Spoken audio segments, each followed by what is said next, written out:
Test, test, test.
Yeah. You good? Okay. All right, ladies and gentlemen, it's 7 o'clock, so I'm going to call our meeting to order. Today is September 28th, 2021, and this is a business meeting of the North Kingstown School Committee. I'd ask if everyone could please rise for the Pledge of Allegiance. I pledge allegiance to the flag of the United States of America and to the republic for which it stands, one nation, under God, indivisible, with liberty and justice for all. Thank you. And Madam Clerk, could you please call the roll?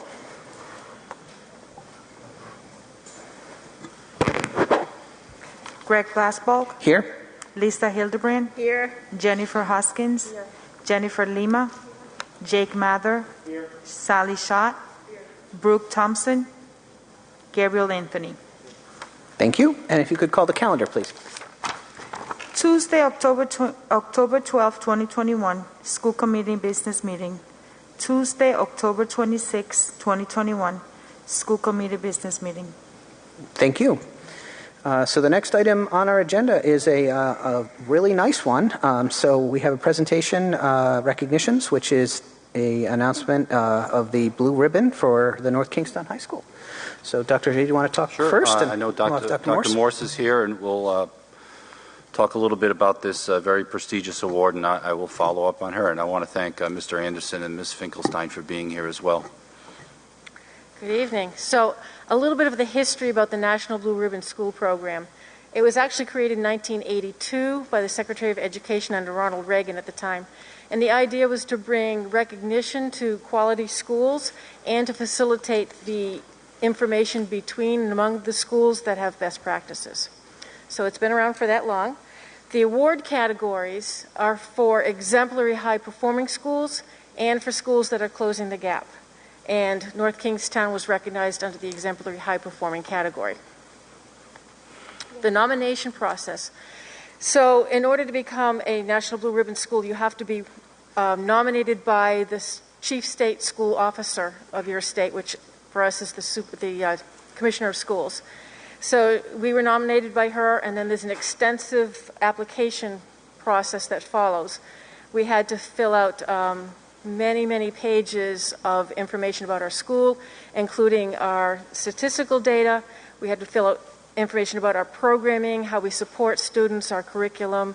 It was probably about 30, 35 pages long. It was quite an extensive process. It took several months to complete. Once they receive your application, they go back, they read that, and they go back to the state, and they verify that you have met all the qualifying criteria, which means that your state testing scores are at the top of the state, has to be within the top 15%, but it's usually a little higher than that, and that you don't have any outstanding things like irregularity on your tests, or that you don't have any IDA claims against you, those kinds of things. So they make sure that you have a clean record and that they can be assured that your record is accurate. So highlights from our application, obviously our test scores were highlighted in the programs that we have here. I highlighted that we had a career and technical education program offering preparation for high-wage, high-skill professions that are integrated into our comprehensive curriculum. So that's a nice, unique thing about one of our schools, is that instead of being a strictly comprehensive or strictly career and technical program, we blend the two, and we don't separate the career and technical students from the regular population. Access to concurrent and dual enrollment courses in our program of studies and through All Course Network and Prepare Rhode Island. We have a lot of students who leave here with college credits, some with almost a semester's worth. We had a student go to New England Tech last year because he had been through the welding program, and he had completed through that partnership with New England Tech and through the Project Lead the Way courses here, he had about 15 credits going into New England Tech. We had 5 National Merit Scholarship finalists in 2021, which we are competitive with just about every public or private school in the state when it comes to the number of National Merit Scholar finals we have every year. And we have many students who also have the honorable mention category. And we have multiple sources for social emotional learning, including student organizations like VASA, NK Best Buddies, Choose Love, Saga, and Community Service Club. So our students are active in those types of things, both within school and outside of school. So that was all I had. Yes, to follow up, I want to congratulate Dr. Morse, our administrators and teachers at the high school. It takes a lot to get to this point. I am super proud of the high school, and I'm super proud of the whole district. You know, when an elementary school wins this award, it's a huge deal, and they deserve all of the praise we can give them. When the high school wins it, it's not only the high school, but it's all of the schools that feed into that high school. And so this is a district-wide accomplishment. It is, it's not to be taken lightly, and I think a lot of people don't quite understand the significance of this. This is the highest award a school can receive in our country. This, as Dr. Morse said, this goes back to 1982, 1983 year. And in those days, it was a little bit more rare than it is now. In North Kingstown, we have had an award in 1991 at Davisville Middle School. Forest Park won in 2005.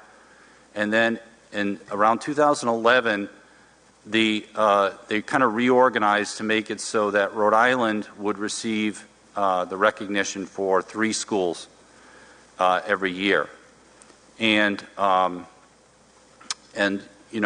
so after that point, North Kingstown has won in 2013 at Stony Lane, Fishing Cove in 2017, and North Kingstown High School now in 2021. So when you think about that, in those 9 years since Stony Lane, there's been 27 schools in the state of Rhode Island. The state of Rhode Island has over 300 schools. You can factor in every elementary school, for instance, in every town. So to be in that 27 and to have 3 of that 27 is a huge accomplishment for this district. We're doing a lot of things right. There are a number of districts, most districts in the state of Rhode Island do not have a blue ribbon school. So I think that is testimony to what we have here in North Kingstown and how much we should have, really value our schools. And in, that of all the school departments, East Greenwich has 6 blue ribbon schools over all of that time, and North Kingstown is tied with Cranston and Barrington. And most other districts have 2 or 1 over all of those years. So we've got a really wonderful district. We're doing a lot of things right. We're getting the right kinds of recognition. You have to be either a top performing school, as Dr. Morse mentioned, or you have to be tops in your recent improvements. For instance, Fishing Cove went from a warning school to one of the highest performing schools in the state of Rhode Island in about a 6-year period. At that time, they won that award for that achievement. So we have so many great things going, so many hardworking people in this district, and I could not be more proud. Congratulations to North Kingstown High School and to the North Kingstown School Department.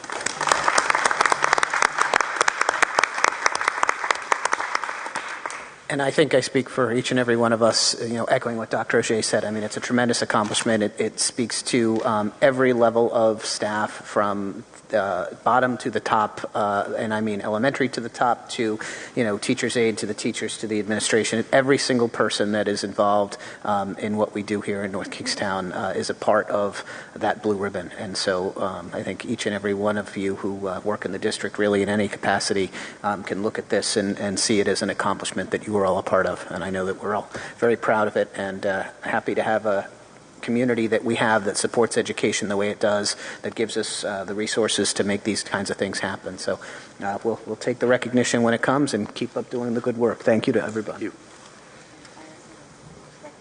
Oh, and we have a couple. Does Sure. anyone else have any comments? Any other comments? Okay, thank you. Dr. Matsuri? I'd like to take a moment to recognize why we're all here, for our students and our teachers. And all this chaos, they are doing wonderful things, and it brings me great pleasure to note the following. Samantha Ronci, a senior at the high school, was honored for her baskets of cheer she sends to children who are fighting cancer. They are called Sammy's Send-Offs. The baskets are filled with toys, stuffed animals, and other items, and Sammy has had this innate responsibility to help since she was a little girl. And last Tuesday, Samantha received a citation from Representative Julie Casimiro as the state officially recognized September as Childhood Cancer Month in Rhode Island. And then number 2, Sandra Mikalski, a 7th grade social studies teacher at Davisville Middle School, is a name that many recognize here. For years, she has been writing and receiving grants, and this year is no exception. Sandy, along with a collaborator, partner, teacher, and school in the Philippines, has received a $2,000 grant from Voya Financial, Inc. as part of their Unsung Heroes program. The two have worked together since meeting in 2015 when Sandy traveled to the Philippines as part of a teacher education program. This latest work on cultural understanding, both of their classes are culturally learning from one another.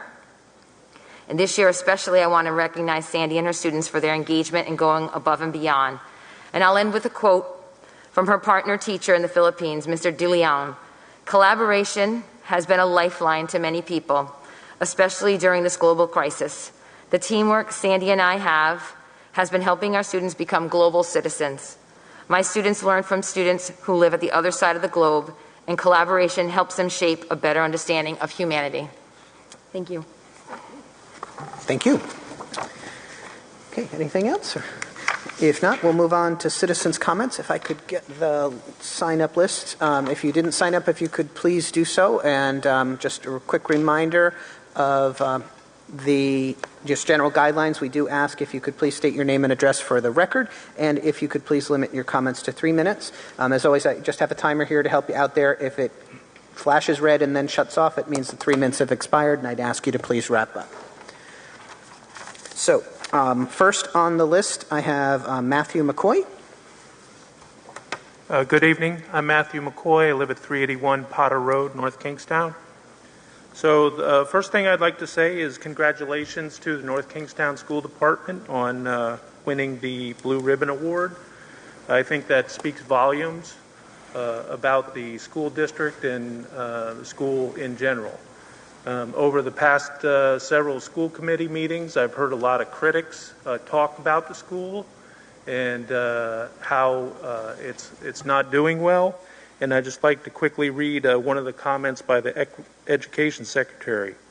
This year's cohort of honorees demonstrates what is possible when committed educators and school leaders create vibrant, welcoming, and affirming school cultures where rich teaching and learning can flourish. And I think it's awesome that the folks here at NKI School have received this award. So the next thing I'd like to say is that today is National Voter Registration Day.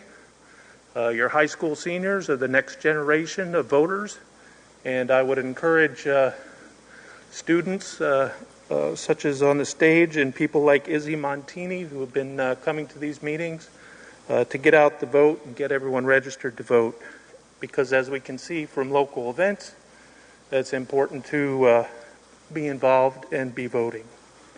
And then finally, I just want to say that as a citizen, I support the issuance of the DEI RFP that you will be discussing this evening. So thank you. Thank you. Next, I have Ramona Bessinger.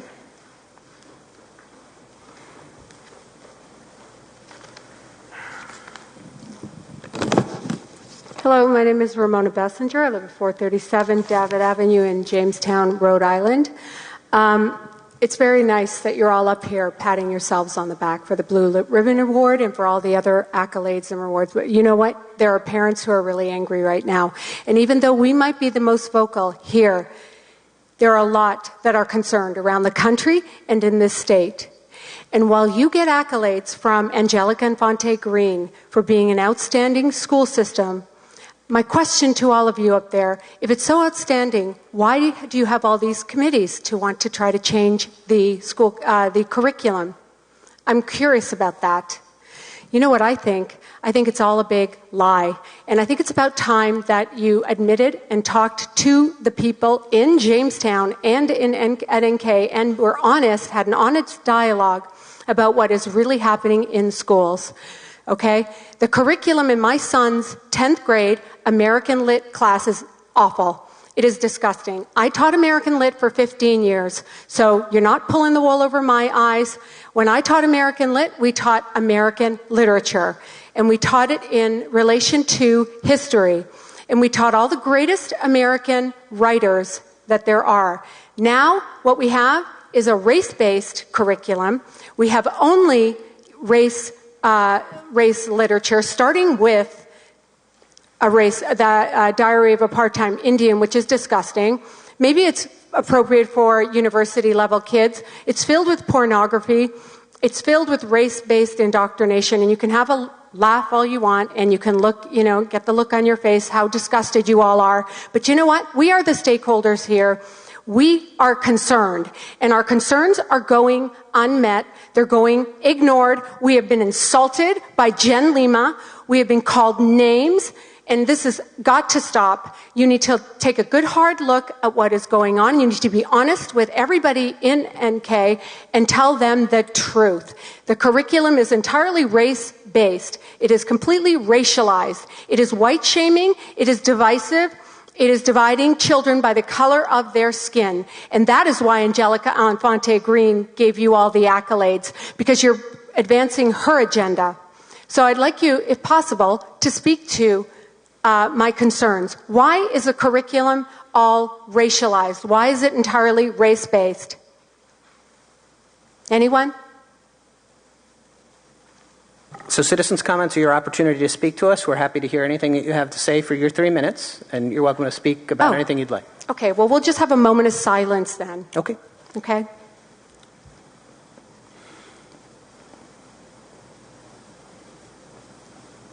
Again, you're welcome to speak about any topic for your 3 minutes. Great. Thank you. Thank you. Next, I have Brian Odell.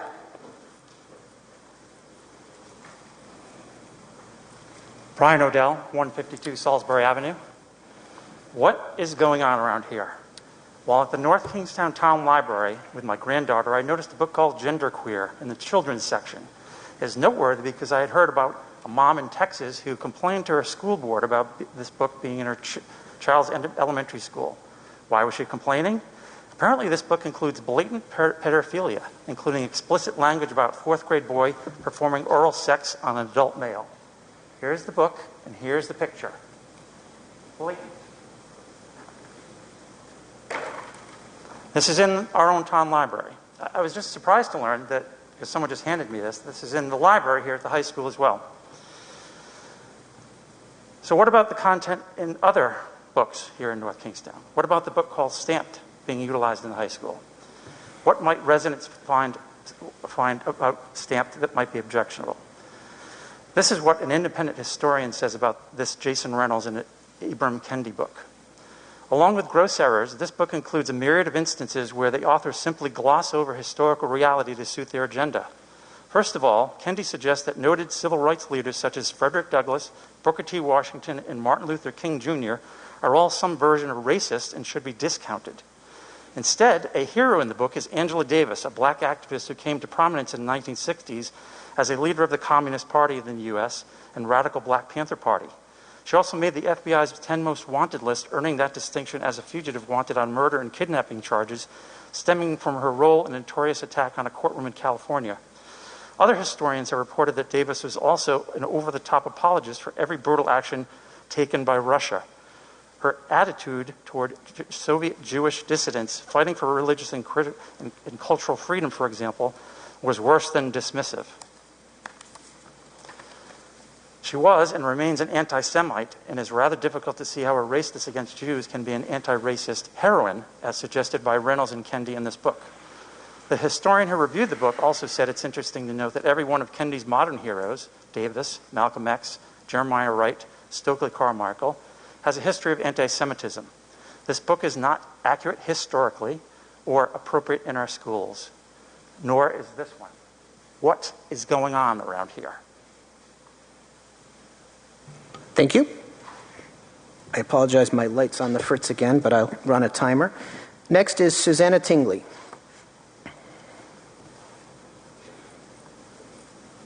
Suzanna Tingley, 750 Hatchery Road. Could you come a little closer to the mic? It's hard to hear, sorry. Sure. Thank you. Why are our 10th grade students listening to and reading pornography instead of American literature? This book, The Absolute True Diary of a Part-Time Indian, is being read in our 10th grade English classes. Page 25. I spend hours in the bathroom with a magazine that has 1,000 pictures of naked movie stars. Naked woman plus right hand equals happy, happy, joy, joy. Yes, that's right. I admit that I masturbate. I'm proud of it. I'm good at it. I'm ambidextrous. If there were Professional Masturbators League, I'd get drafted #1 and make millions of dollars. And maybe you're thinking, well, you shouldn't be talking about masturbation in public. Well, tough. I'm going to talk about it because everybody does it and everybody likes it. And if God hadn't wanted us to masturbate, then God wouldn't have given us thumbs. The book goes on. I thought you were on suspension, dickward. Kiss my ass. I hate you. You suck, you white lover. I was emotionally erect. Hey, Chief, you want to hear a joke? Sure, and I'm not going to say all the words in the next line because it's so offensive. Did you know that Indians are living proof that the N-word, fuck buffalo? Redundant. Oh, so if I said something like, Gordy is a dick without ears and an ear without a dick, did you just say books should give me a boner? I'm only an alcoholic when I get drunk. What the fuck, Dad? Kid, you better keep your hands out of my daughter's panties. You just keep your trouser snake in your trousers. Have you ever seen a beautiful woman play volleyball? Yesterday, during a game, Penelope was serving the ball, and I watched her. like she was a work of art. She was wearing a white shirt and white shorts. I could see the outlines of her white bra and her white panties. Her skin was pale white, milky white, cloud white. She was all white on white on white, like the most perfect kind of vanilla dessert cake you've ever seen. I wanted to be her chocolate topping.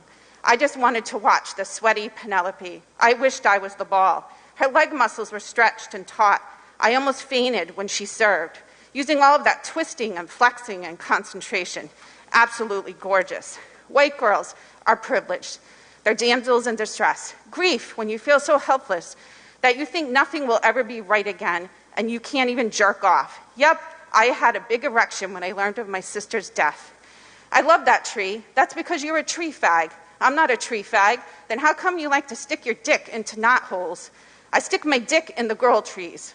I realized that, sure, I was a Spokane Indian. I belonged to that tribe, and the tribe of chronic masturbators. There are many more vulgar examples in this book. This is only some of them. Requiring our children to read this highly sexualized, racialized book is abuse. And I don't know whose twisted mind thought this book was a good idea. Can you imagine how uncomfortable our kids sitting in a classroom, not just reading this book, but they have to listen to it. I spared you some of the words. They're not spared those words. Any educational value provided by this book is overpowered by the vulgarity. Do I have to ask you to please wrap up? Sure. This is disgusting, and this is wrong, and it does not belong in our school. Thank you. Next is Heather Rourke.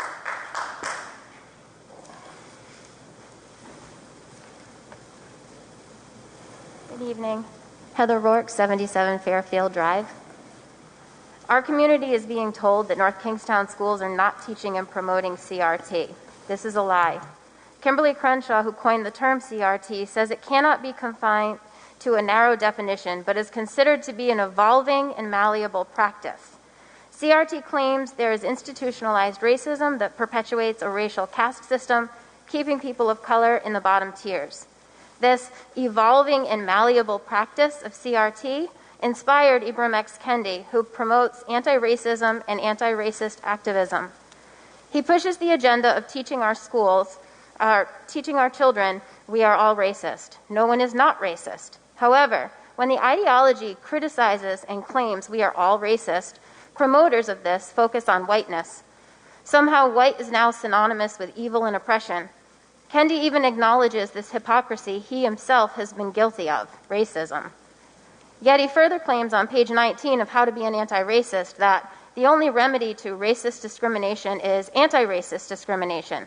The only remedy to past discrimination is present discrimination, and the only remedy to present discrimination is future discrimination. Kendi also readily admits he formulated his own definitions of racism, racist, anti-racism, and anti-racist, and admits to wrongly using the terms and his definitions of racism, referring to institutional and structural, and racist, referring to an individual, interchangeably in his book, How to Be an Anti-Racist. If he cannot properly use his own recreated definitions, why are we looking at him as some kind of racism messiah and pushing this divisive ideology in our classrooms? EL Education is now providing the curriculum here for grades 6 through 8. Their website, linked on the North Kingstown curriculum page, states a clear agenda focusing on explicit anti-racist discussion, practice, and action, claiming we are all born into unjust circumstances. This curriculum is teaching our kids that we are all racist, which is simply untrue. They openly subscribe to Ibram X. Kendi's racist and race-baiting CRT-derived ideology. So saying that NK public schools are not teaching CRT is a lie. The ideology is clearly embedded here in EL Education, as well as Wit and Wisdom, and both texts and practices in our high school. Look at the connections from Crenshaw to Kendi and anti-racism to EL Education and various other aspects of our school's curriculums. Remember, it is designed to be an evolving and malleable practice, and that is what we are seeing here in our schools right now. Thank you. Thank you. Thank you. Next, I have Jim McGuinn. Good evening, Jim McGuinn, 412 Chimney Rock. I have some questions for the North Kingston School Committee. Can you share evidence that shows how CRT has been a positive impact in other places? Can you clearly define the problem you're trying to solve so we can help in the process? Can you share the data you're using to identify this problem so we know what to do to fix it? What are the assessments you will be using to know if the problem is solved? Do you plan on assessing things like bias or privilege? If so, do you have examples? When you assess students, teachers, and administrators, are you going to group them by race and color? How many groups and labels will there be? And what if someone is from a mixed race? If so, will you identify a percentage of a race? Who is going to define these groups or labels? And how will they be assigned to people? Are you grouping by privilege? If so, will there be modifiers to account for socioeconomic status and learning disabilities? Are the CRT standards connected to the teacher evaluation process? Will you offer alternative training to teachers that are opposed to CRT? Will you offer alternative materials and books for students that are offended or opposed to the CRT content? Many parents believe CRT is a form of indoctrination. How are you going to address that? If CRT creates a divisive culture among teachers and students, how will you handle it? Have you considered the legal implications connected to the practices of CRT? Are you willing to hold an open forum with the community to address these questions? Many people are concerned about the processes used to create the DEI subcommittee. We've asked many times in multiple ways for answers about this, but we have not received them. For example, we still don't know what criteria was used to select members and who was involved in making the ultimate selections. There may have been several instances of discrimination or conflicts of interest in the selection process, which is ironic since it was supposed to be a committee about diversity and inclusion. So we must ask you to suspend any decision regarding the equity audit RFP scheduled for tonight until we get the information requested. If the requested information is not provided in a timely manner, you will force us to pursue necessary legal action. And by the way, we are also looking closely at potential improprieties in your relationship with the Equity Institute to this point. Thank you. Thank you. By the way, I have copies of my questions one for each school committee member. Thank you. Give them to the clerk. Thank you. Next we have this one, I'm sorry I might mispronounce, Carol Jesselvik? Thank you, sorry. As someone with a hard to pronounce name myself, I apologize. And so am I. I'm going to take off my mask so I won't faint. I think I just want to... sorry, if you could just state your name and address for the record and then start. Carol Yelsvik, and it's 30 Cecil Avenue. Thank you. I went to the Newton School District in Massachusetts, and I'm 84 years old. And one of the things I greatly regret is that I learned that the North was all good and the South was all bad when it came to slavery. And I'm very proud of the school district in trying to do a better job.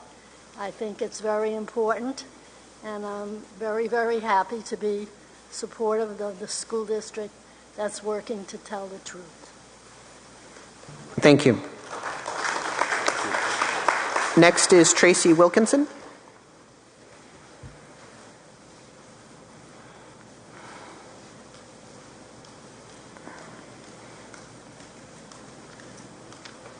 Tracy Wilkinson, 72 Pine Tree Circle.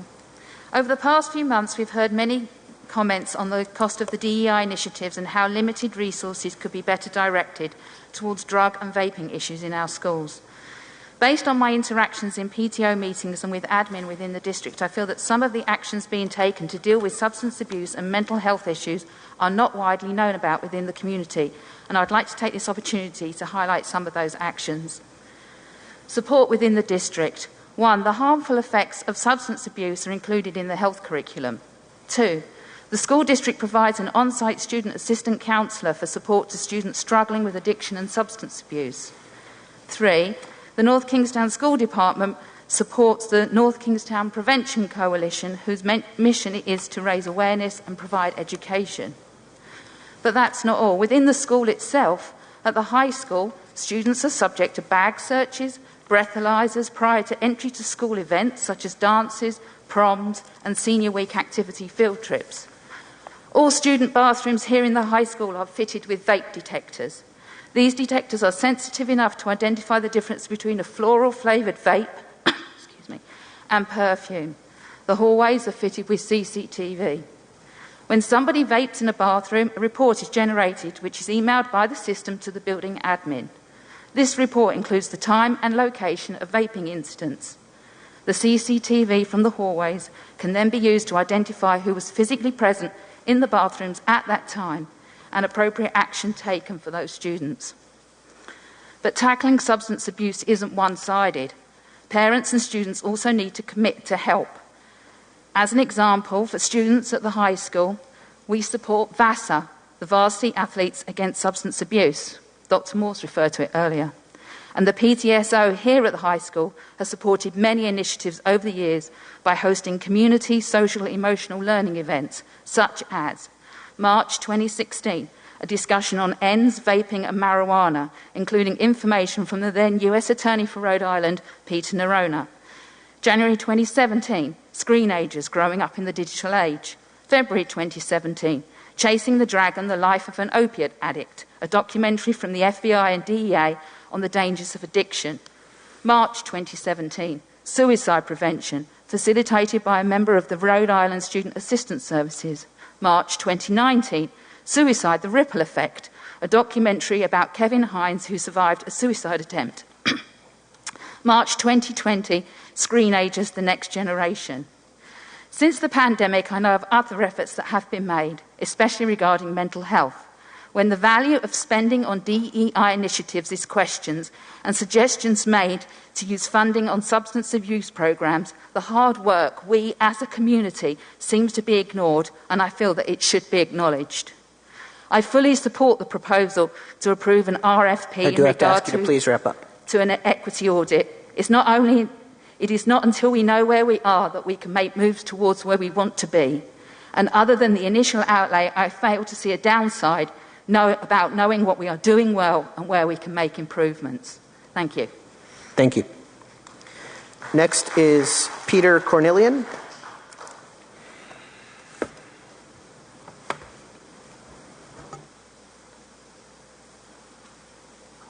Peter Cornelian, 139 North Road, and I'm also a stakeholder. I'd like to begin by thanking the school committee both for the professional way in which they've been running these meetings and for giving me the opportunity to speak. I began attending these meetings a couple months ago to learn more about DEI. Sir, could you pull the mic up a little? Sorry, it's hard for us to hear you. Sorry. Yep, thank you. Is that good? Maybe a little more? There you go. Thank you. Hello. And I'm sorry to interrupt. I just wanted... Earth, the school committee. Now we're good. Here now? Now I have to bend down. So I began attending these meetings a couple of months ago to learn more about DEI and how it might relate to our school system. I must admit that I was a bit skeptical, on the skeptical side, when I came to the first meeting. Since then, both from reading about the subject and from the arguments presented by both sides in these meetings, it's become apparent to me that it's a much broader issue than I had originally envisioned. My initial take was that it was local in the sense that it applied primarily to diversity, equity, and inclusion within the school system. This is definitely a very important aspect associated with the DEI in the school's curriculum, and from the eloquent statements made by several former and current students, it's clear that we are socially not as tolerant as we'd like to believe. But what I hadn't understood is the downstream consequences of teaching our students about these issues. I had viewed the issue through the narrow lens of diversity rather than the broader lens of the educational role of our schools in general. English is not taught in our schools to address a local problem. Math is not taught in our school to address a local problem. History is not taught in our school to address a local problem. They're taught to prepare our kids for a life in the world beyond our schools, and in many cases beyond our community. Racially, our community is relatively homogeneous, but much of the world is substantially more diverse, both racially and from the perspective of people's belief systems. This is the world for which our schools are preparing our kids, and part of this preparation should be a deep appreciation of others.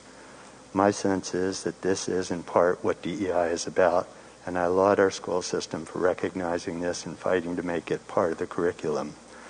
My daughter is a recent graduate of North Kingston High School. She went to UCLA, and I spent about 6 months in LA during her second year. It became clear to me that academically she was substantially better prepared for college than the average student there. I'm proud of the job that North Kingston High School did for us in this regard, and again, I'd like to thank them for their effort to explore inclusion of DEI-related issues in the curriculum to further improve the education of our kids. Thank you. Thank you. So that's the last person on this list. I think there are some on that. If someone, could grab that one for me if there are more names.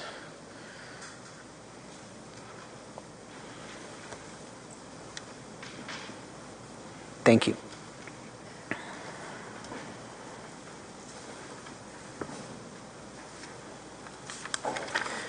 Okay, next is Izzy Montini.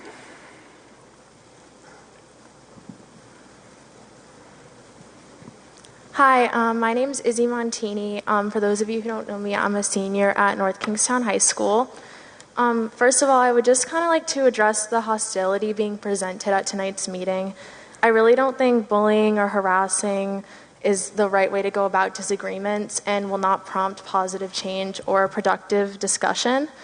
I've also seen a similar type of reaction on social media. I just truly don't think that, for those of you in the audience, I just don't think that bullying would get you anywhere. And I think that having a productive discussion with these wonderful school committee members who are working very hard for us and are clearly doing a great job by the awards that we've just received is the way to get change. I have read a lot of the books that you guys are mentioning, such as The Bluest Eye and To Kill a Mockingbird, many of these books in 10th grade. And this was well before Jen Lima was even elected to the school committee. And the curriculum and books that are taught haven't been changed in years, so I'm not really sure why a lot of the hostility regarding the curriculum is directed towards her. And I think that it would be better to be directed towards the state, because the state is the one that sets the standards of education, and North Kingstown does meet those standards. Critical race theory allows students to think critically about how racism has affected different areas of society, and it's not even taught in K through 12 schools, and it's typically an ideology taught in college. But I do think that students should be allowed to think critically about history and about how different areas of systemic racism have affected their lives and continue to affect their lives. If you're worried about indoctrination, I suggest looking at Bill 86070, introduced by Patricia Morgan of West Warwick, that will remove all divisive topics to be taught in schools. This sounds more like indoctrination to me. The DEI is discussing how socioeconomic status affects students in their class, their graduation rates, and their AP scores, and how dress code is based on class and also body type. These ideologies fall into diversity, equity, and inclusion. The school committee also gave a great explanation about what the DEI is currently working on, but most of you had left by that time at the meeting after your comments were over. I think that the information presented last meeting would have given a lot of you peace of mind and would have allowed for more explanation about what the DEI is actually doing. Thank you. Thank you. And the last person on the list is Kevin Culley.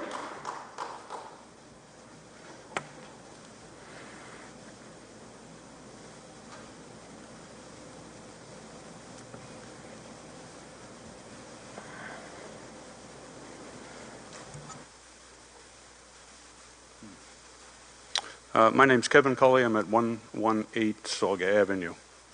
I am an outsider here. I moved here to North Kingston about 15 years ago, and I have no child going to school, so I'm clearly the outsider.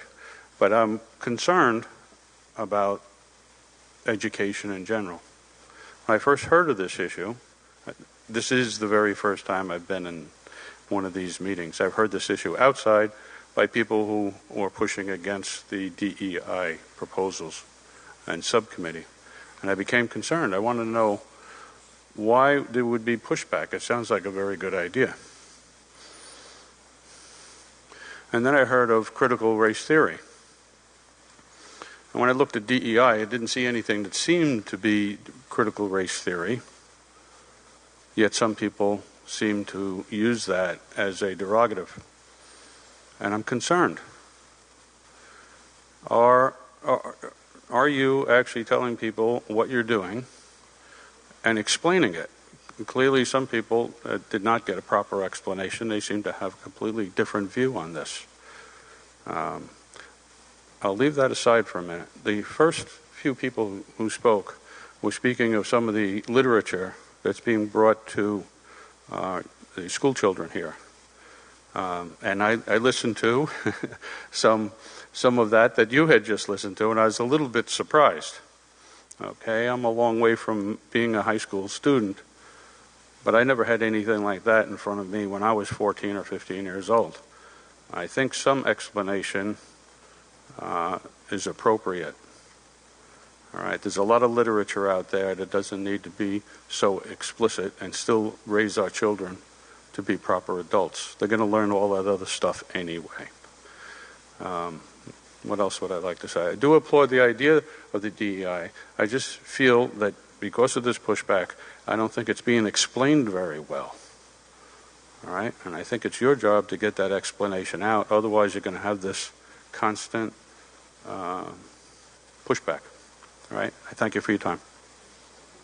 Thank you. Okay, that's the last person I have on the list. So, I'm going to move on with our agenda. Excuse me? Yep, I'm sorry? I'd like to make a comment. Did you sign up? I did not. Okay, we do ask if you could please sign up. Could you state? Honestly, I was not going to speak tonight. Okay, if you could please state your name and address for the record, and if you could just speak it slowly so our clerk can get it, because she just needs to have it. Thank you. Lisa Hunter.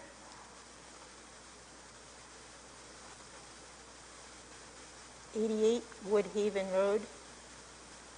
I just wanted to... And if you could go to the mic, just thanks. Sure. Just to follow up for the people that may have shown up late to the video of tonight's presentation. The two books I'm holding were presented earlier. Gender Queer, a memoir by Maya Kobe, K-O-B-A-B-E. It's the last name. You can look it up. The Absolutely True Diary of a Part-Time Indian, a novel by Sherman Alexie, art by Ellen Fournay. These two books have North Kingstown Library and North Kingstown High School label. And I think this one does too, inside. Yep. So I just wanted to take a moment about these books. I mean, it's a little surprising. I had some idea that things were getting a little bit more advanced. I haven't been here since 2016. The school has always been outstanding. And to me, I still feel it is. I'm not sure what direction some of this other stuff is going in. So I am attending the DEI meetings because I want to know for myself. I want to hear it with my own ears and see it with my own eyes. And I'll be paying better attention. So I am not really here for the committee. I'm here for the people watching at home and for the other parents who know me and know that I'm willing to talk to people. I'm willing to listen to people. And I believe this town is worth fighting for. And unfortunately, that's what we're going to have to do. So I hope that we can come to some unity. There was speakers in the past that talked about the energy in the room. I think what we have here is a lack of checks and balances. I think that during the last election, certain people were put on the board, and there's no counterbalance. There's no opposing view. there's no checks and balances. And this is a slippery slope, and this is where we end up. People putting out pictures like this in a public forum. So that's my presentation for this evening.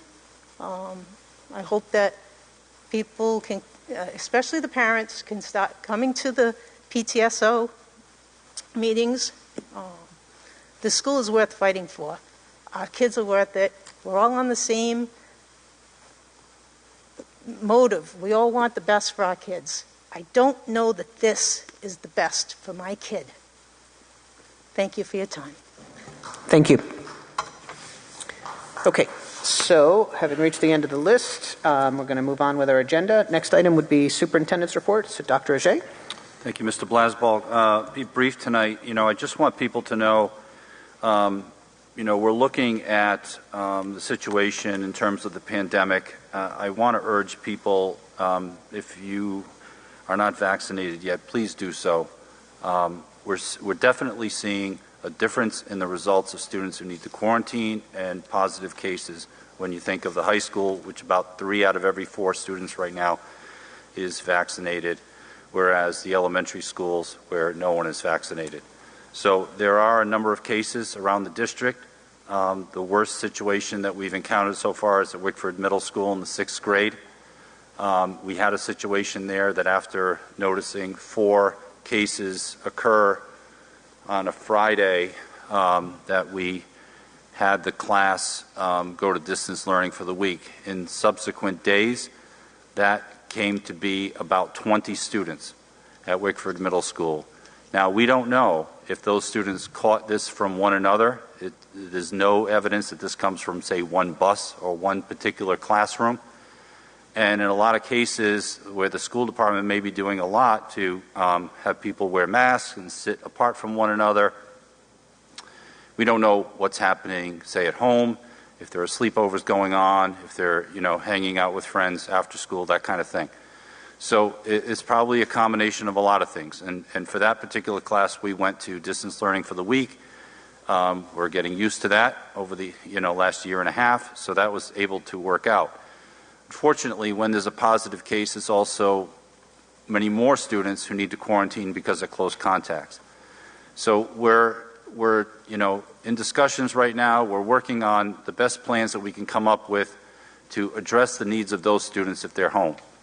We want it to be something more than, say, a homework assignment that goes home to them, and we're trying to be as responsive as we can to keep them in the game.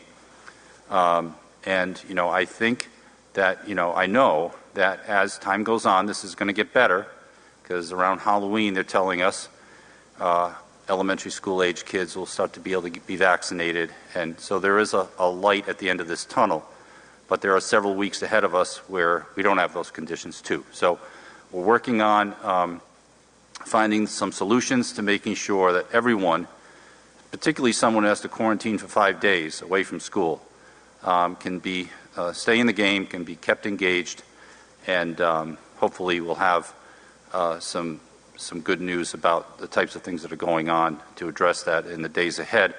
I'm also aware that because of the advocacy of myself and a lot of the superintendents around the state and nurses, that RIDO is also in the process of looking again at some of their quarantine measures, for instance. And that may result in having fewer students have to be out in the event of a positive case. So I think these numbers will start to go down, and we're going to try to do everything we can as a district to make sure all of our students are fully engaged all the way through to get through this issue right now. So that's what I have for you tonight. Mr. Blasball, thank you. Thank you, Dr. Shea. So next we have routine items. So I'd ask for a motion to, well, first I'll disclose that we actually didn't have an executive session this evening, so there's nothing to disclose. We were going to, but we didn't need it, so that we don't need to do. And we don't need to seal the minutes because we didn't have a meeting, so we don't need to worry about those. Next we have the consent agenda. Any members have any items they would like to exempt from the consent agenda? All right. Hearing none, I would ask for a motion to approve the consent agenda.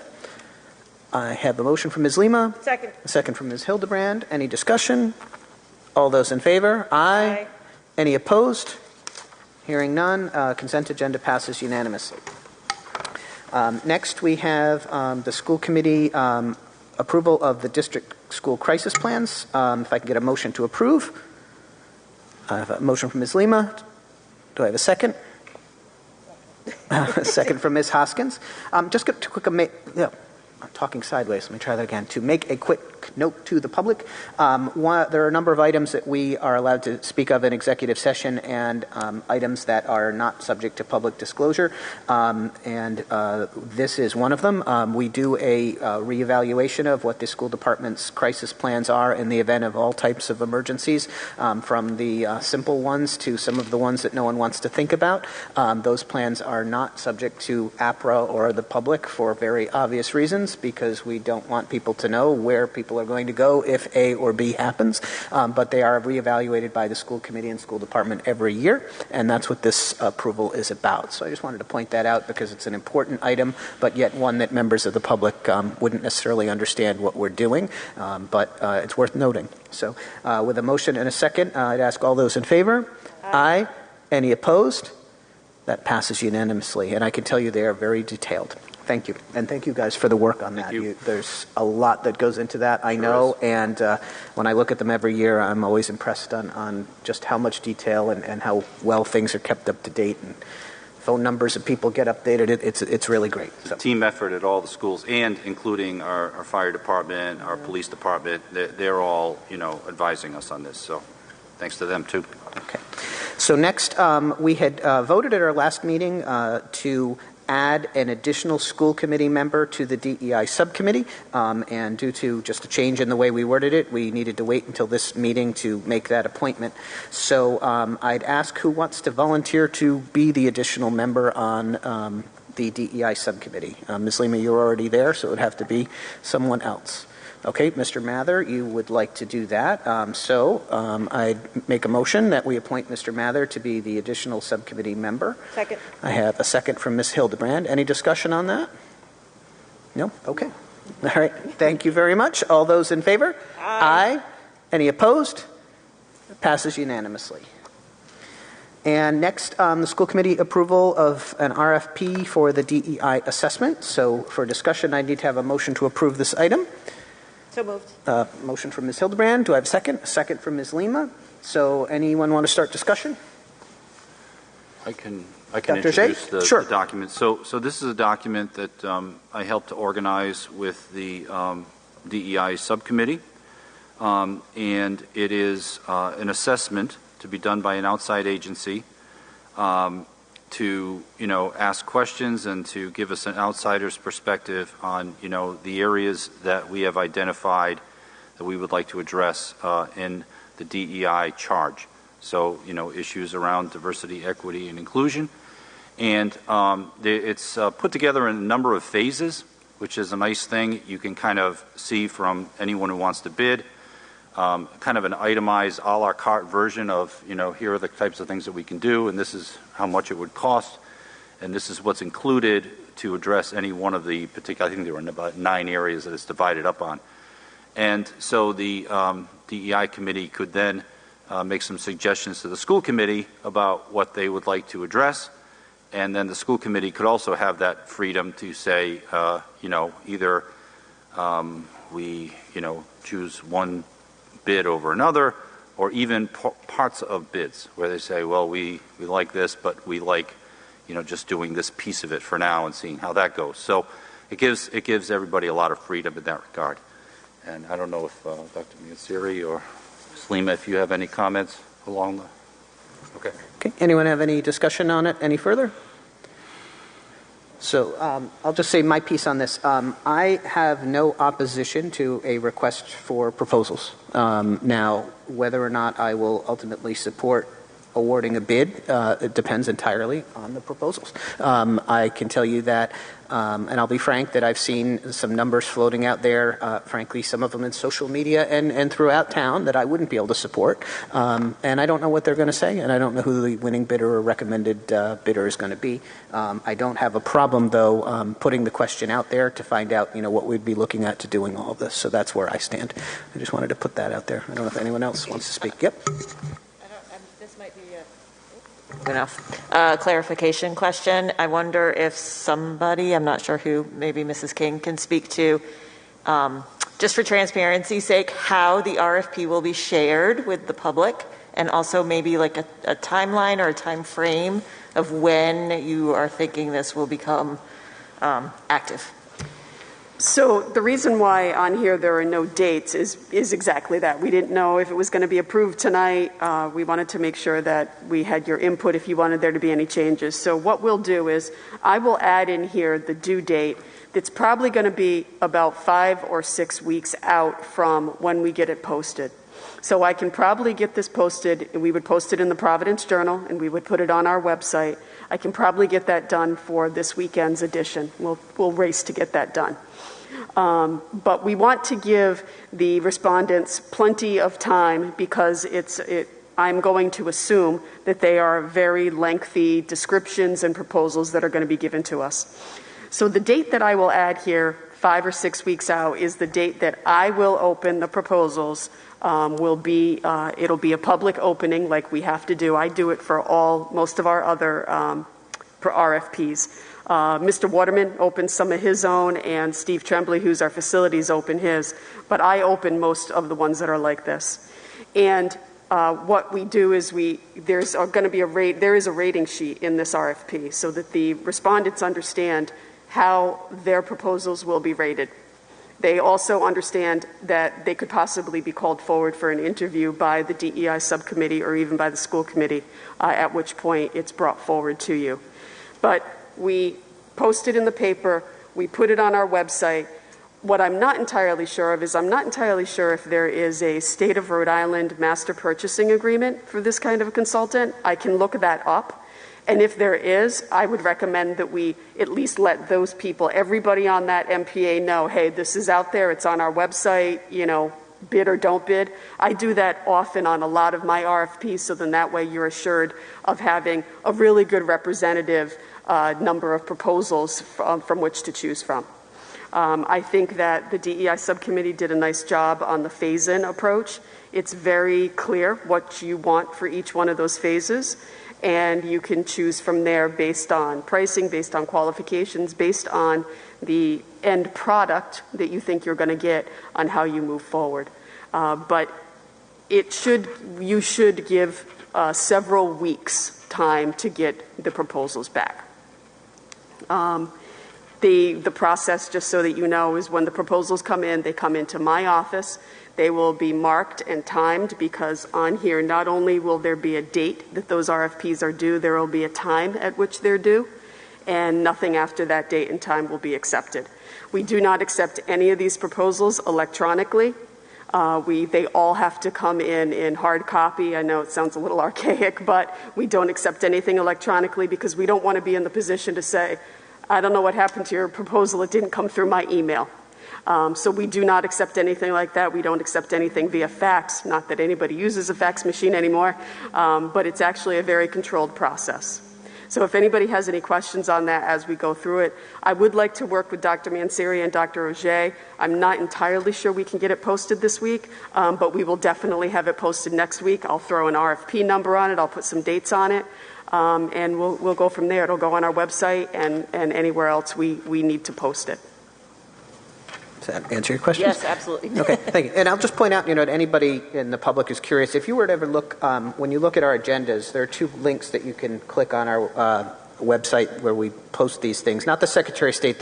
The agenda goes to the Secretary of State, but if you go to the school department, school committee page, there's the agenda, which is what is here and that we have in front of us, about 4 pages long, and then there's the agenda packet. If you were to download, and you can do this when you get home if you're interested, the agenda packet for this evening, you'll see there are a number of bids that are responses to requests for proposal from Mrs. King's office, and that is why our agenda packet is, I think, 400 pages long or something. I think it's almost 700 600 this week, yes. time. So that is why, because those responses to the proposals are very, very lengthy. And that's because that's the required documentation that the department requires for it. And I think it's important that we put all that on the school committee agenda because I use this, our system, our IQM system, as a repository for all of our data. So right now, I have some RFPs for you to approve later on the agenda for capital, but right now I have all of those companies. They know what the recommendation has been made. They can go out there and they can see all the other proposals that have been submitted. And you know what? For posterity, for the future, we can always look back and you can always say, this is what I voted on, and there's never any question about that. There are a lot of other school departments that don't put any backup to their school committee meetings. Mrs. Carroll, when she's here, likes to tell me that I put too much stuff on your school committee agenda, but I really don't think so, because it's all right there and there's never any question, and we can go back and look at it. And I'll just also point out, just again, process-wise, so Mrs. King's office would make a recommendation based on that scoring matrix as to what she recommends that we approve, but the school committee has the ability to select a bidder other than the recommended bidder. That is just merely the district's recommendation. We usually go with the recommendation, but we could decide to, choose a different vendor based on criteria, whatever we decide, because they make a recommendation, but the ultimate award of the bid is in our power. And actually, in this case, for the DEI community assessment, that will be Dr. Mansiri and Dr. Auger and Brian Lally who make that recommendation. However, they do that with the committee based on the ratings. I certainly will be happy to put it all on the agenda, but I'm not, qualified to make that recommendation. Right, this is not a roofing contract. Yep. Right. One last point I just want to make, and this sort of speaks to, why I think that it is worth looking into this, and again, it speaks even to the existence of the DEI subcommittee and some of the commentary that we've had. And one point I want to make, I said this last week, that a lot of the folks who've come to the microphone left at our last meeting when we were answering their questions. Some of them did it again tonight, not all of them, so a few are still here, and thank you for staying to hear our side of things. One question that we're constantly hearing from certain individuals is, what evidence do you have of racism in town? What problem do we have? I gave a speech that I worked a little bit hard on, talking about how we can do better, and that admitting and trying to do better does not mean you're doing it wrong. I still hold to that saying that we can do something better doesn't mean that we're doing something wrong. It doesn't mean we have a problem. It simply means that this is something that we think is an important thing and that we can do better. But at the same time, I hear a lot of times, there's no evidence of racism. There's one incident. People will pick and choose things. And I explained it's not about that. One incident of racism is too many. And I still hold to that. There's no number of racist incidents in town or problems with these types of situations that I think mean, we have to do something now. But the reason I'm saying all this again is I want to point something out that's a lot more recent, because I think it's important. I happen to have a child at Davisville Middle School. I'm going to read a portion of an email that we got from the administration and principal there. And what it says is, unfortunately, it's been brought to our attention that there currently is a Snapchat group, I'm not going to say what it's called, that's creating conflict and divisiveness among our students. The contents of these chats and comments include racist, homophobic, and other types of name-calling and bullying. This problem is impacting some of our students' ability to focus and learn. Due to the vast number of students participating in this group chat across all grade levels, we need your help to put an end to it. And it goes on and it explains, as the administration often attempts to do, some, talk about social media in our world. These kids grow up in a world that is entirely different than the world that any of us grew up in. They have cell phones in their pocket connected to the internet, almost all of them. As hard as a parent can try to shelter your kids and teach them right, that's what you need to do. But you can't keep this stuff away from them. And it's important that, I think, within our schools, that part of social emotional learning for children is understanding the impacts that the decisions that they make, the things that they say, the names that they call, have on other students. And that's what this is about. And the idea behind this subcommittee and this proposal is to look at what we are doing and can we be doing it better. It doesn't mean we're doing it wrong. It just means can we be doing it better? And that's what it's about. And I just wanted to point that out because it literally came out last week. And it's just another example that trying to get people to understand what it is that we're talking about and why we're trying to talk about it. And for me, that's why. So, anyone else? If not, we have a motion and a second. So, all those in favor? Aye. Any opposed? Passes unanimously. Thank you. Next, we have a school committee approval of the disposal of bus 55. If I could get a motion to approve. Motion from Mr. Mather, second from Ms. Lima. Mrs. King, could you just speak quickly about this? I think it's probably pretty straightforward, but... So, in true North Kingstown School Department fashion, we have a 2003 bus that has 327,000 miles on it that we are now finally ready to scrap because it doesn't have one single part left on it. So luckily, Kohl's Salvage will actually give us $200 for scrap metal value on that, and that's super great, and I would recommend that we get rid of this bus immediately. Thank you very much. And just for kicks, I just looked up the circumference of the Earth is 24,901 miles, so you can do the math at how many times that thing could have driven around it, but for the ocean it would have fallen into. So, with a motion and a second, we did a motion and a second. Okay, you need a motion and a second? Motion, Mr. Mather. Second, Ms. Lima. Any discussion? All those in favor? Aye. May it ride off into the sunset with happiness. It has served us well. For unfinished business, Mrs. King, anything on the 2021 school budget? No. 21-22 school budget? Nope. Okay, bunch of things on CIP, existing bond and future bond. So number one is school committee approval of the RFP for commissioning agent for the Quinnesset Elementary School rooftop units. And for those of you who don't know our little acronyms yet, we have a lot of acronyms for schools. QES is Quinnesset. I need a motion and a second. Motion, Mr. Mather. Second, Ms. Hoskins. Mrs. King, could you speak briefly to that? Yes, so I'd like to talk about both of these. So you have two RFPs, commissioning agent for Quinnesset Elementary School and owner's project manager for Quinnesset Elementary School rooftop unit replacement. And then you have the same RFP similar for Wickford Middle School ventilation project. So to remind everybody, the Rhode Island Department of Education requires that for any projects that are going to be over $1.5 million, the district engages the services of an owner's project manager, and if it's an HVAC project, we have to have a commissioning agent as well. So what a commissioning agent does is they will come along after the project is completed and make sure all those mechanicals are functioning the way they're supposed to be functioning. So that is required before RIDE will sign off on our housing aid. So this Quinnesset Elementary School rooftop unit, you guys probably don't remember, but just before we shut down for COVID, you had approved this project. We were moving forward with it. And now here we are getting ready pretty soon, in probably about a month, to put this out to bid. So what this is, the rooftop units are the air conditioning units that are on the rooftop. There are 6 of them, and we're going to be replacing them with units that have dehumidification properties because Quinnesset is kind of a damp school. Along with that, however, the reason why the project is even more expensive is because there will be some roof work that needs to be done so that we know that the roof is secure enough, because these rooftop units are a little bit heavier than what the ones that are there currently are. The ones that are currently there are well over 15 years old. It's time for them to go, and we do need to replace with these dehumidification units. So we do have the architect obviously on board. The prints are all ready to go.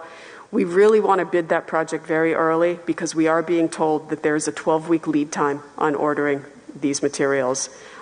I don't want to start any projects next summer unless we have the materials, especially not something like this. And our architect is well aware that I feel like that because we're still struggling trying to wrap up the projects, the very small amount of projects that we had for last summer, or this past summer, because, things like doors, we can't get doors, we can't get, registers that go in the ceiling and everything, and they're seemingly easy things, but we can't get them, and we're struggling to get those projects 100% wrapped up. So luckily we're in a great place for this project to get out there probably in the next month or so. This will be paid for using our 2018 bond funds, and there'll be housing aid that comes back on it. The Wickford Middle School ventilation project is you approved us to have the architectural planning on that. That's going to be from the ESSER 2 funds for the architectural planning. And I will work with Dr. Mansiri for any funds that there might be for from ESSER 3 to actually pay for that. Now, I will tell you that that is going to be a difficult project to plan. It's going to be a difficult project to get done. And I'm also not sure about the materials on that project yet. So we're going to do everything we can to do some of that project next summer, but I really don't have an update for you on that quite yet. We are starting the planning. It's going to be a tough project to get done. We really, really do want to do it. As much as we can get done, we will. We know that those funds that Dr. Mansieri will have for ESSER 3, if she can help us with them, they expire in 2024, September 2024. So we'll have to keep an eye on that when we're doing the project. But I'll keep you updated as we go along. But it's important to get these people on board now while we're starting to plan the project.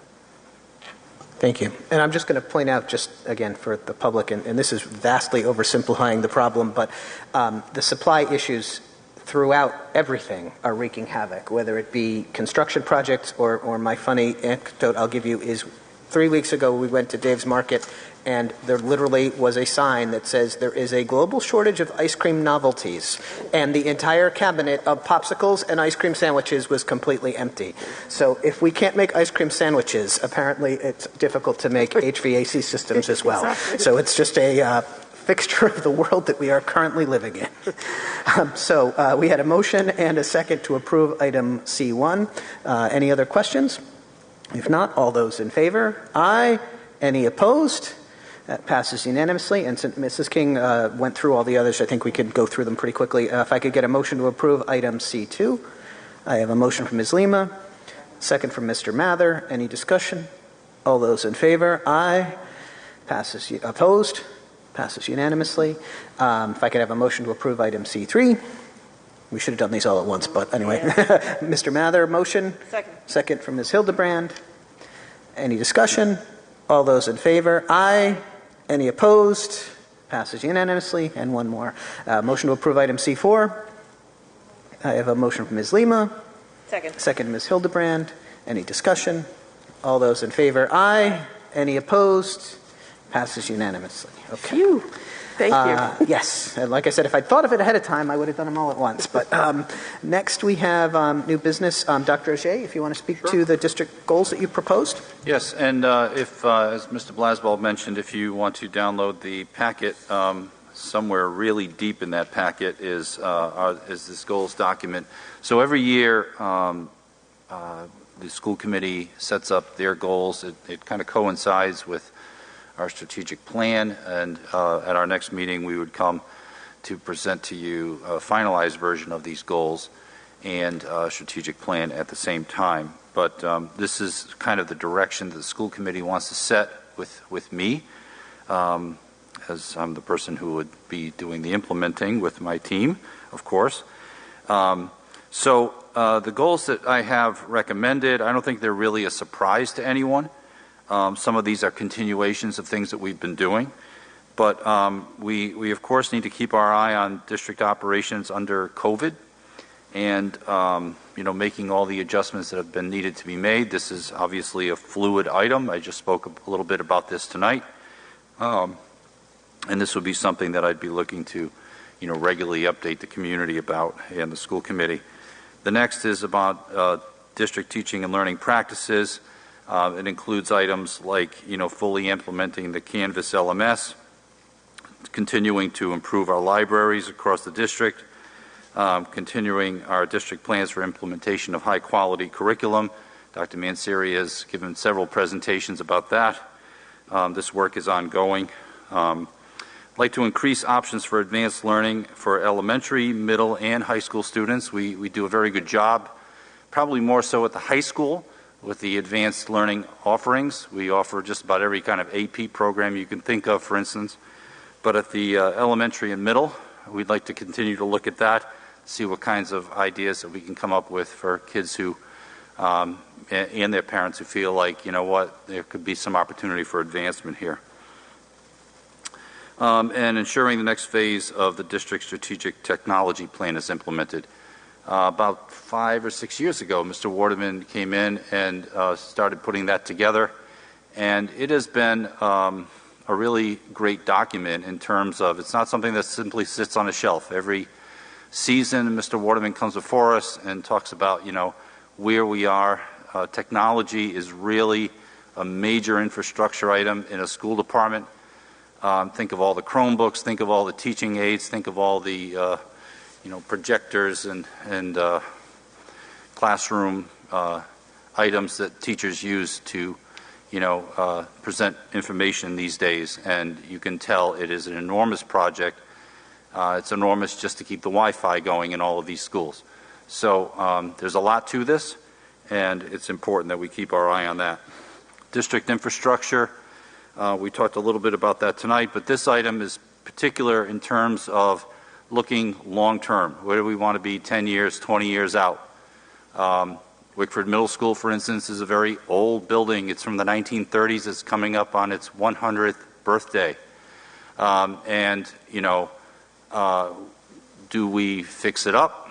Do we remove it and put together another middle school? What does that mean for the rest of the district? What are we doing with the other buildings who are not spring chickens themselves? Many of them date back to the 50s and 60s, and the youngest ones are from the 70s. So they need work, and we need to have a plan to see that through. And that may require a bond, but before you get to a bond, you need to have a plan. And so we're in the process of making that. We have support from a master planner, and hopefully within the next couple of months, we're going to have some information in front of the school committee and the town council about those long-term plans, and they're going to need to make some decisions on which kind of directions we would like to go with our buildings. Of course, we want to continue to follow up on items that we've kept in our plan for some years now, one being district security. We looked at the crisis plans tonight, but in executive session, we will often have discussions about any security upgrades that we want in our schools. The diversity, equity, and inclusion item that was part of last year's plan, that is still alive and well tonight with the assessment that we voted to do the RFP. That would be an item that I would recommend to the school committee that would be on our radar for something that we want to see through this year. Career and technical education is relatively new to North Kingstown. It's not many years since we've had a career and tech set of programs, and they're going exceedingly well. And we want to make sure that they continue to go very well and remain sustainable and remain competitive. So we'll keep an eye on that. For special education, we usually keep this item in mind, particularly with the status of Davisville Academy, out of district student levels, cost, progression. There's a lot to this, a lot of expenses, a lot of special programming for a lot of special kids. And so it's important to keep an eye on that and to keep an eye on evaluating what we're doing and evaluating the inclusive practices, opportunities, but also we just voted in at our last meeting a program for social emotional support services at the high school to the tune of roughly $400,000 in grant funds. So we're going to want to do an assessment of that, and I'm sure the school committee is going to want to see an assessment of that at the end of the year. Continuing to keep a focus on our social emotional services that we're providing, and that's what I have for you this evening. I think the plan is to open this up for a little discussion right now if people want to talk about their thoughts on these matters, or if there are other items that want to be suggested. I can take some notes, get a sense of the consensus of the group, and come back to you in 2 weeks with a more polished document that you may want to go forward with. Yeah, so just to point out, so we're not approving this tonight. This is just the first round. Any member of the school committee is welcome to suggest a goal that they would like us to look at. What we could do with that is, if you wanted to speak briefly about it today, you could submit something in writing to Dr. Auger. As you all know, on the Open Meetings Act, we wouldn't be able to discuss it between now and our next meeting, but you could submit some language to Dr. Auger that he could then bring to us for discussion at our next meeting. Or if anyone has any comments to what has been proposed so far, this is sort of the first round of working through it. Anyone have anything else they'd want to add? I had one comment that Dr. Auger did incorporate into what you have here today, so my piece has been put in there, but anyone else have anything? Ms. Hildebrand? Yep. So this isn't adding a goal, it's more addressing the formatting of the document, or maybe adding some additional information around timelines. So I've noticed that a lot of this is very similar to what we talked about last year. And so I think it would be really helpful for us to have sort of like, just your expectation around when some of these goals might be met, or as you address them, maybe some information around completion or just some documentation of that so that it doesn't look like it's the same thing every year. What specifically gets accomplished by the end of this year? Yeah, Okay. yeah. Just some more additional information for us to be able to track it more closely. I do know that, I think the measurable objectives is different from last year, so that's really great. But I think just more information around timelines and timeframes would be good. Okay. And just one point I want to make, at least personally, is I received an email from someone who I respect greatly who did mention that a lot of this has been in prior goals. That is absolutely right. And the reality is last year was a lot of treading water, I think. There was a lot of stuff that was going on just trying to keep the ship afloat in this COVID world. And it is absolutely correct to state that we didn't necessarily make as much progress on a lot of the goals and get a lot of the projects that we wanted to get done over the past year and 3 months of wherever we're at in COVID time. I lose track. So that is a valid criticism. And yeah, Dr. Chief. If I can add to that, I mean, some of these items we did make significant progress, but a bond initiative that could result in a new middle school is not something you accomplish by June of 2022. I can guarantee you that. So you're going to see that item on here for the next 10 years to come. And it's already been there for a few years already. And, it feels like we haven't gotten too far yet, but there's been a lot that's already occurred. But yeah, it's just the realistic goings on of school department planning that these kinds of big goals are multi-year types of projects and multi-year investments. And that's the way it should be. But it sometimes seems like you're going at a glacial pace, but things are happening. All right. Thank you. Any other comments? Okay, then next item, we don't vote on that because we're not voting tonight, are just the reports that are in your packet for the financials, the subcommittee report and disposals. Any questions on any of those? If not, we've reached the end of the agenda, and I'd ask for a motion to adjourn. The motion from Ms. Lima, second from Mr. Mather. All those in favor? Aye. Any opposed? We are adjourned. Thank you very much for coming.